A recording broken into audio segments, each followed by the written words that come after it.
बाबा भीमराव अंबेडकर जो है वो हर किसी के लिए एक मानवता की एक मिसाल है। साथ ही वो दलित समाज उन्हें पूजता है, भगवान मानता है।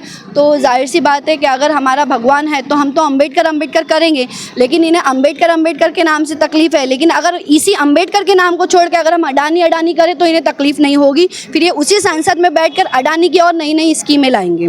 तो इन्हें तकलीफ़ है कि कोई देश का जो नागरिक है वो अपने संविधान को लेकर ना चले, अपने हक़ ना मांगे। अगर अपने हक़ मांगते हैं तो ऐसे संसद में बैठकर जहां इन्हें जनता के लिए न्याय और उनके फ़ायदे के कानून बनाना चाहिए, तो वहाँ वो बैठ के ऐसे राजनीति पे अपनी सत्ता चलाते हैं। आज उसी संसद में बैठकर आप उस महामानव के बारे में जो अपशब्द बातें कहते हो, तो ये बिल्कुल हमारा देश बर्दाश्त नहीं करेगा। बाबा साहेब भीमराव अंबेडकर ऐसे इंसान हैं जिन्हें सिर्फ हिंदुस्तान ही नहीं पूरा विश्व पूजता है। और आगे भी जब इस महामानव के ऊपर ऐसी अपशब्द बातें कही जाएगी तो पूरा देश बढ़ चढ़कर आगे आएगा और अमित शाह जी को उनसे माफ़ी मांगनी पड़ेगी। मुंबई टीवी, हर खबर सच के साथ। सदन में केंद्रीय गृह मंत्री अमित शाह के बयान के बाद विपक्ष लगातार सवाल खड़ा कर रहा है।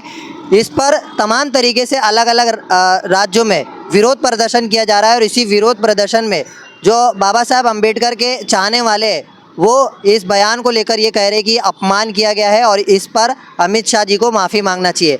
इस तमाम चीज़ों को लेकर अब अमित शाह के खिलाफ जो प्रदर्शन है वो मुंबई के चेंबूर तक पहुंच चुका है। हमारे साथ फरहत देशमुख मौजूद है, कॉन्स्टिट्यूशन हाथ में लेकर के क्या कहना चाह रही है उनसे जानने की कोशिश करेंगे। आप ये कॉन्स्टिट्यूशन बुक लेकर के क्या कहना चाह रहे हैं? ये कॉन्स्टिट्यूशन है जो हमारे देश को इससे संविधान सिखाता है। वो संविधान जिसने हमें राइट्स दिया है कि हम वोट दे और वोट दे के अपना जनप्रतिनिधि चुने। और हम जब जनप्रतिनिधि चुनते हैं तो वही सांसद में बैठ के हमारे लिए कानून बनाते हैं, लेकिन वो कानून उसी संविधान से चलता है।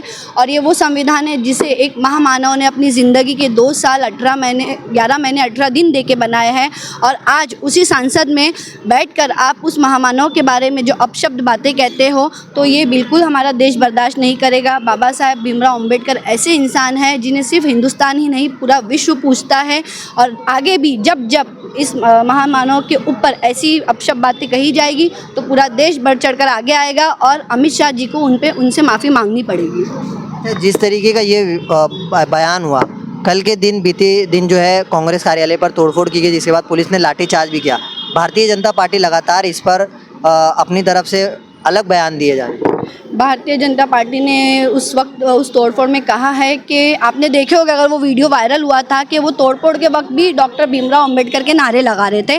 दरअसल वो जो सांसद में राहुल गांधी ने जिस मुद्दे को उठाए है, तो वो यहाँ पे उनके लोगों को तकलीफ देना चाहते थे और ये बताना चाहते थे कि हम डॉक्टर भीमराव अंबेडकर के समर्थन में। अगर ऐसा होता तो आप समर्थन में एक ट्वीट करते, इंटरव्यू देते, अपनी ही पार्टी के नेताओं से कहते कि अमित शाह से माफ़ी मांगनी चाहिए। माफ़ी मांगना उन पे फ़र्ज़ होता है क्योंकि उन्होंने देश के महामानव पे अपशब्द अल्फाज कहे हैं। जिस तरह से बाबा भीमराव अंबेडकर जो है वो हर किसी के लिए एक मानवता की एक मिसाल है। साथ ही वो दलित समाज उन्हें पूजता है, भगवान मानता है। तो जाहिर सी बात है कि अगर हमारा भगवान है तो हम तो अंबेडकर करेंगे, लेकिन इन्हें अंबेडकर के नाम से तकलीफ़ है। लेकिन अगर इसी अंबेडकर के नाम को छोड़ के अगर हम अडानी करें तो इन्हें तकलीफ़ नहीं होगी। फिर ये उसी संसद में बैठकर अडानी की और नई स्कीमें लाएंगे। तो इन्हें तकलीफ़ है कि कोई देश का जो नागरिक है वो अपने संविधान को लेकर ना चले, अपने हक़ ना मांगे। अगर अपने हक़ मांगते हैं तो ऐसे संसद में बैठकर जहां इन्हें जनता के लिए न्याय और उनके फ़ायदे के कानून बनाना चाहिए, तो वहाँ वो बैठ के ऐसे राजनीति पे अपनी सत्ता चलाते हैं। क्या लग रहा है इस विरोध प्रदर्शन के बाद जो अपमान हुआ है डॉक्टर बाबा साहब अम्बेडकर का, उसको लेकर माफ़ी मांगेंगे अमित शाह? बिल्कुल अमित शाह जी को मांगनी चाहिए माफ़ी। आज अगर आपने हमारा बैनर आप देखोगे तो उस पर भी हमने अमित शाह जी माफ़ी मांगो। हम देश के नागरिक हैं और गृह मंत्री अमित शाह हमारे देश के गृह मंत्री है।